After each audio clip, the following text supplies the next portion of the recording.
21 nautical miles wide, 20% of the world's oil, and 12 seconds to destroy everything. In the Strait of Hormuz, just one mine worth a few $1,000s left behind would instantly turn any billion-dollar warship into a pile of expensive scrap metal. That's why the Avenger-class minesweepers, considered obsolete, have become the last line of defense.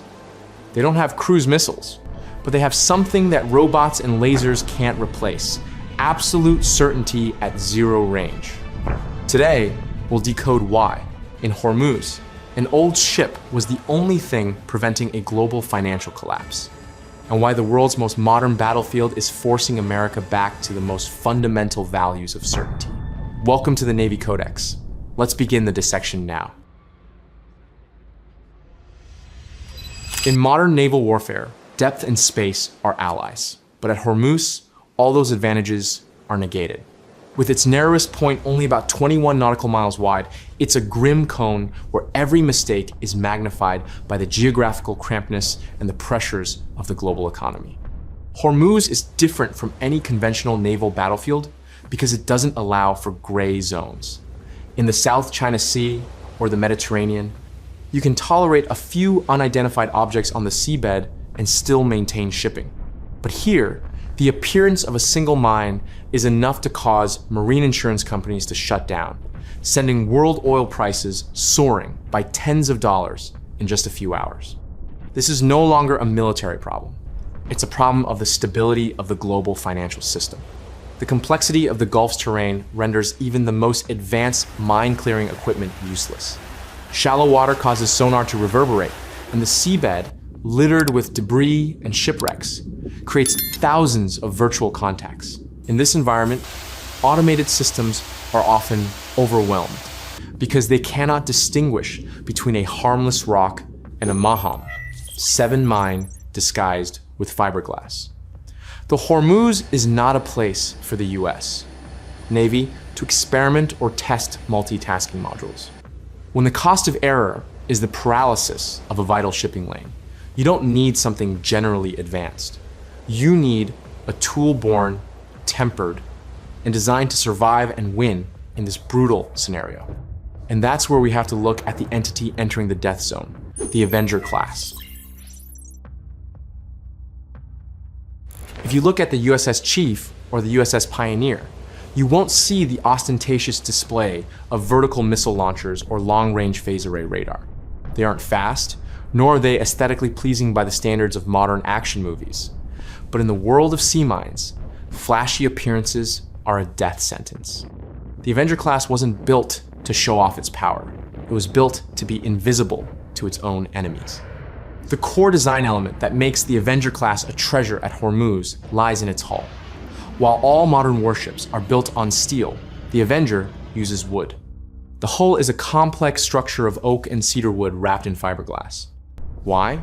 Because modern sea mines are smart traps. They detonate based on variations in magnetic fields as a massive block of steel passes through.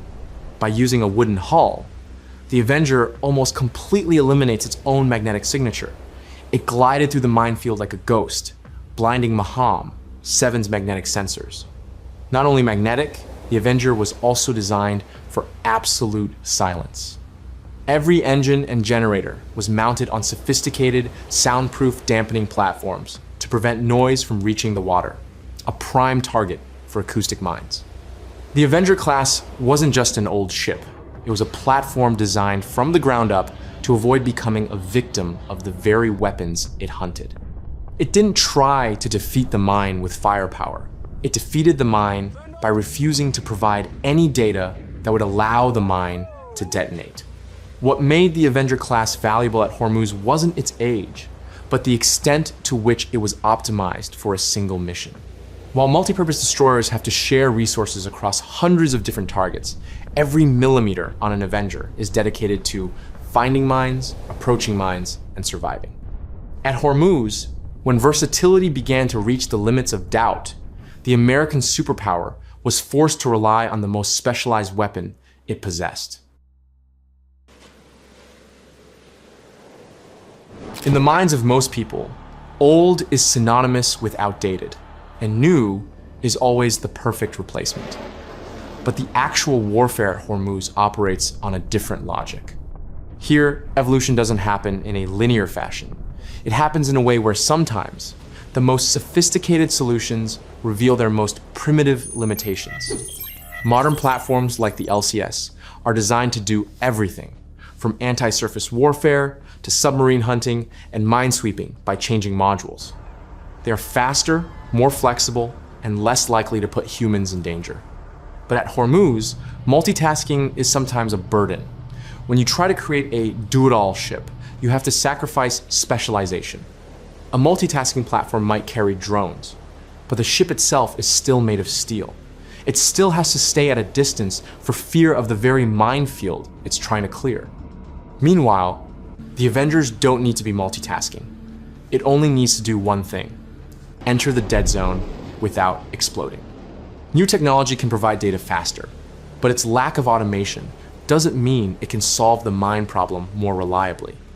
In the shallow, turbulent waters of the Hormuz, the line between a real contact and a false object is incredibly thin.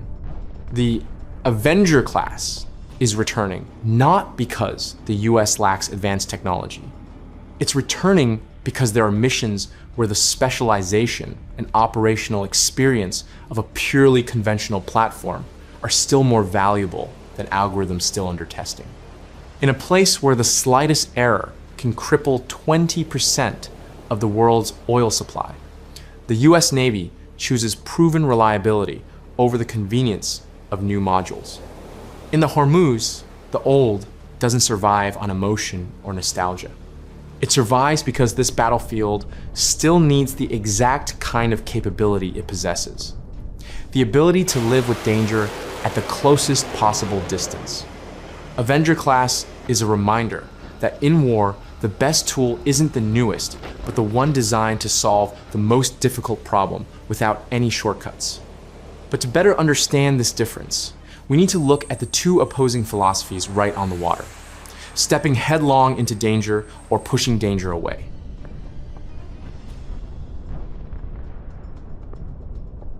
In the Strait of Hormuz, the minefield isn't just a battle between man and machine, but a battle between two survival philosophies. One side accepts stepping directly into the death zone to control it. The other seeks to push that death zone as far away as possible using technological buffers.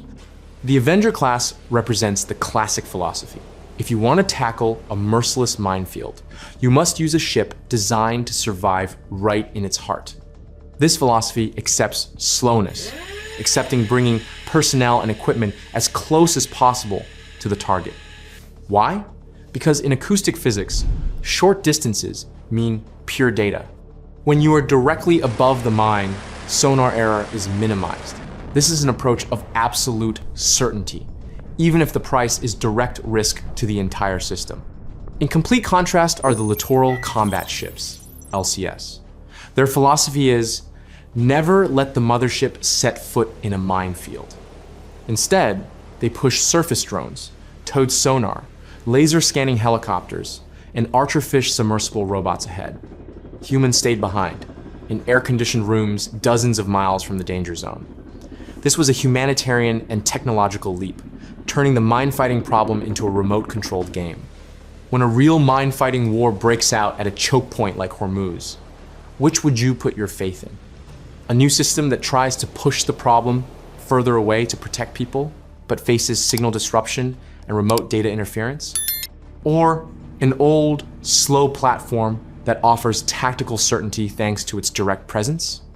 The fact that Avenger-class technology still needs to be present here shows that the answer has never entirely leaned towards standoff technology. Because at Hormuz, the oil market's confidence isn't built on convenience, but on certainty. This video isn't about finding a simple answer to which is better. It points to a reality. The US Navy needs both. But the fact that the Avengers still have to lead the way proves that there are boundaries at the bottom of the ocean, where robots still can't replace the instincts of a ship built to face death. The US Navy wasn't standing still.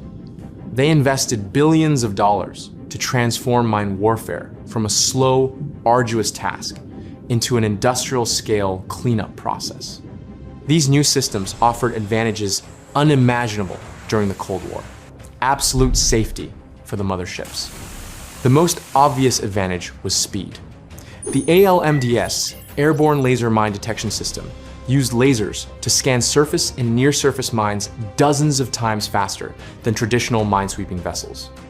Meanwhile, surface drones carrying AQS, 2.0 sonar could cover vast areas without risk to human lives.